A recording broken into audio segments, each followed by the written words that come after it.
But ಈಗ ಒಂದು ಈ ರಸ್ತೆ ಆರಂಭವಾದಂಥ ಒಂದು ಫ್ರೇಮ್ ವರ್ಕ್ ಅಗ್ರಿಮೆಂಟು ಅದೇ ಒಂದು ರೀತಿ ಇದೆ, ಈಗ ಬಂದು ನಿಂತಿರೋ ರೀತಿನೇ ಬೇರೆ. ಪ್ರತಿ ಸರ್ಕಾರ ಅಯ್ಯೋ ರಾಮ ಇದೇ ಆಗಬೇಕು ಅನ್ನೋದು, ಎಷ್ಟು ಅಲೈನ್ಮೆಂಟ್ ಚೇಂಜ್ ಮಾಡಿದ್ದಾರೆ, ಯಾರ್ಯಾರಿಗೆ ಅನುಕೂಲ ಮಾಡೋಕು ಅಂತ ಚೇಂಜ್ ಮಾಡಿದ್ದಾರೆ. ಅದಕ್ಕೆ ಕೇಳ್ತಾ ಇದ್ದೀನಿ, ಯಾರು ನೇರವಾಗಿ ಹೇಳಿ. ನೀವು ಮೂರು ಸರ್ಕಾರಗಳು ಅಂತ ಹೇಳಿದ್ದೆ ನಾನು. ಜನತಾ ಪಾರ್ಟಿ, JDS ಸರ್ಕಾರ, ಕಾಂಗ್ರೆಸ್ ಸರ್ಕಾರ, BJP ಸರ್ಕಾರ, ಇವು ಮೂರು ಜವಾಬ್ದಾರು ಅಂತ ಹೇಳ್ತಾರೆ. ಅಂದ್ರೆ ಇವರು ಯಾರು ಕೂಡ ಜನರ ಪರ ಇಲ್ಲ, ಬಡವರ ಪರ, ರೈತರ ಪರ. ಏನು ಕಾಣ್ತಾ ಇದೆ ಸರ್ ನಿಮಗೆ? ನಿಮಗೆ ಯಾರು ದಾಕ್ಷಿಣ್ಯ ಇಲ್ಲ. ಇದು ಈ ನಗ್ನ ಸತ್ಯ ಹೊರಗೆ ತರಬೇಕು ಅಂದಾಗ ಏನು ಕಾಣ್ತಾ ಇದೆ? ಯಾವುದೇ ಗೌರ್ಮೆಂಟ್ ಆರ್ಡರ್ ಇಶ್ಯೂ ಮಾಡಬೇಕಾದ್ರೆ ಫೈನಾನ್ಸ್ ಡಿಪಾರ್ಟ್ಮೆಂಟ್ ಹೋಗಬೇಕು, ಇಂಡಸ್ಟ್ರೀಸ್ ಡಿಪಾರ್ಟ್ಮೆಂಟ್ ಹೋಗಬೇಕು. ಆ ಇಂಡಸ್ಟ್ರಿ ಸೆಕ್ರೆಟರಿ ಯಾರು, ಫೈನಾನ್ಸ್ ಸೆಕ್ರೆಟರಿ ಯಾರು, ಚೀಫ್ ಮಿನಿಸ್ಟ್ರಿಗೆ ಪ್ರಿನ್ಸಿಪಲ್ ಸೆಕ್ರೆಟರಿ ಯಾರು, ಚೀಫ್ ಸೆಕ್ರೆಟರಿ, ಇದೆಲ್ಲ ಒಂದೊಂದು ಹೆಸರು ಯಾಕಪ್ಪ ಹೇಳಿ. ಸೂಕ್ಷ್ಮವಾಗಿ ಹೇಳಿದೆ ಎರಡು ಮಾತನ್ನು. ನಾನು ಯಾರ ಮೇಲೆ ದ್ವೇಷ ತಗೋಬೇಕಾಗಿದೆ? ಜನಕ್ಕಾಗೋ ಅನ್ಯಾಯ ಸರಿಪಡಿಸ್ಬೇಕು. ಕೋರ್ಟು ನೀವು ಮಾಡ್ತಕ್ಕಂಥ ಒಂದು ಪುಣ್ಯ ಕೆಲಸ ಏನಿದೆಯೋ ಇದನ್ನು ಗಮನಿಸಿ ಈಗಲಾದರೂ ಅಟ್ಲೀಸ್ಟ್ ಕರ್ನಾಟಕ ನಿಮ್ಮ ಚಾನಲ್ ಎಲ್ಲ ಕಡೆ ಓಡುತ್ತೆ. ಬೇಕಾದರೆ ನಾನು ಇಂಗ್ಲೀಷಲ್ಲಿ ಹೇಳ್ಬೋದಾಗಿತ್ತು.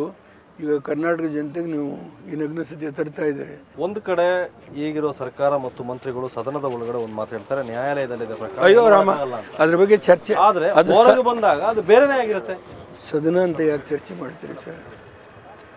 ಅದ್ರ ಗೌರವ ಹಾಳು ಮಾಡಿದ್ದಾರೆ. ಸುಮ್ಮನೆ ಸದನ ಯಾಕೆ ಚರ್ಚೆ ಮಾಡ್ತಾರೆ? ಹಾಗಾದ್ರೆ ಯಾರನ್ನ ಕೇಳಬೇಕು ಗೌಡ್ರೆ? ಜನ ಯಾರನ್ನ ಕೇಳಬೇಕು? ಅವ್ರಿಗಾಗಿರೋ ಅನ್ಯಾಯನ ಯಾರನ್ನ ಕೇಳಬೇಕು? ನಾವು ಸಹಾಯ ಮಾಡ್ತೀನಿ, ಹೋರಾಟ ಮಾಡ್ತಾ ಇದ್ದೀನಿ, ವಯಸ್ಸಾಯ್ತು ನನಗೆ, ಸ್ವಲ್ಪ ಇಲ್ಲಿಲ್ಲ ಆದರೆ ನಾನು ನಿಲ್ಸಲ್ಲ ನಾವು ಅಂತ ಹೇಳಿ. No no no no no ಕೊನೆಯ ಉಸಿರುಳಿಯವರೆಗೂ ಹೋರಾಟ ಮಾಡ್ತೀನಿ. ಹೋದ್ಮೇಲೆ ಮುಗೀತಷ್ಟೆ.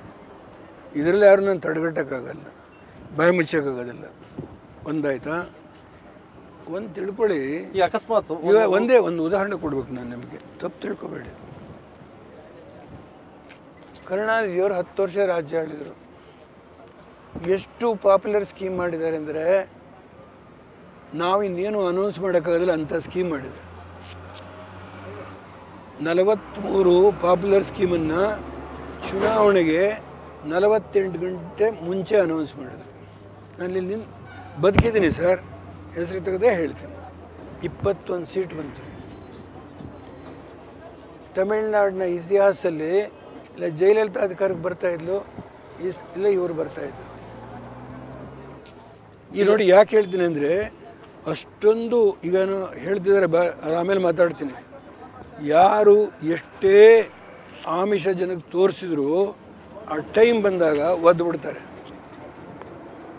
How 41 schemes R 43 schemes announce Karunanidhi 48 hours earlier.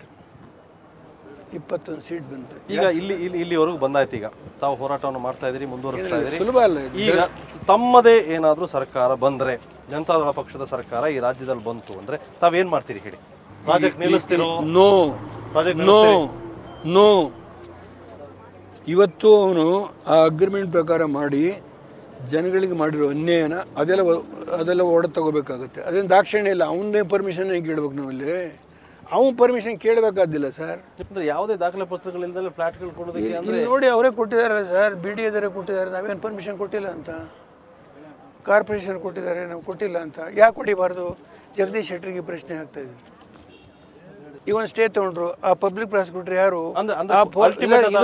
ತನಿಖೆ ಆಗಬೇಕು. ಹಣ ಇರೋ ಪರವಾಗಿ ವ್ಯವಸ್ಥೆ ಇದೆ. ಹಾಗಾದ್ರೆ ಈಗ ಲೋಕಾಯುಕ್ತ ಕೋರ್ಟು ಅವ್ರ ಬಗ್ಗೆ ಸರ್ಟಿಫಿಕೇಟ್ ಕೊಡೋಕೆ ನಿಂತಿಲ್ಲ ನಾನು. ಅವ್ರು ಕೆಲವು ಒಳ್ಳೆ ಉತ್ತಮ ಕೆಲಸ ಮಾಡ್ತಾ ಇದ್ದಾರೆ, ಅದ್ರ ಬಗ್ಗೆ ನಾವು ಮಾತಾಡಬಾರ್ದು. ನಾವು ಆ ಲೋಕಾಯುಕ್ತ ಕೋರ್ಟ್ ವಿಚಾರಣೆಗಿದ್ದಾಗ ಯಾರು ಇವರಿಗೆ ನೋಟಿಸ್ ಕೊಟ್ಟಿದ್ದು?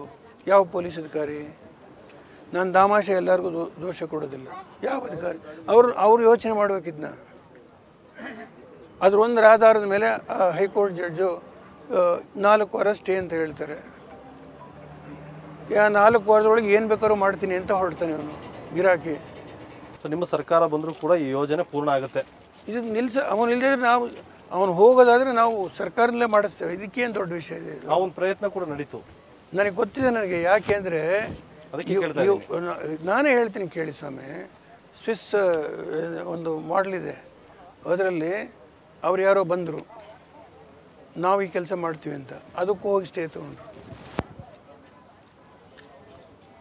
ನಾವು ಇದೆಲ್ಲ ಬಿಟ್ಕೊಡ್ತೀವಿ, ನಮಗೆ ಜಮೀನು ಬೇಡ, ನಾವು ಹಿಂದಿನ ಫ್ರೇಮ್ವರ್ಕ್ ಅಗ್ರಿಮೆಂಟ್ ಮೇಲೆ ಮಾಡ್ತೀವಿ ಎಲ್ಲ ಬಂದರು. ಅದನ್ನು ಟೆಂಡರ್ ಕರಿಬೇಕು ಅಂತ ಕುಮಾರಸ್ವಾಮಿ ತೀರ್ಮಾನ ಮಾಡಿದ್ರೆ ಸ್ಟೇ ತೊಗೊಂಡ್ರಲ್ಲಿ ಹೋಗಿ ಮತ್ತೆ ಅಪ್ಪ ಮಕ್ಕಳಿದೆ.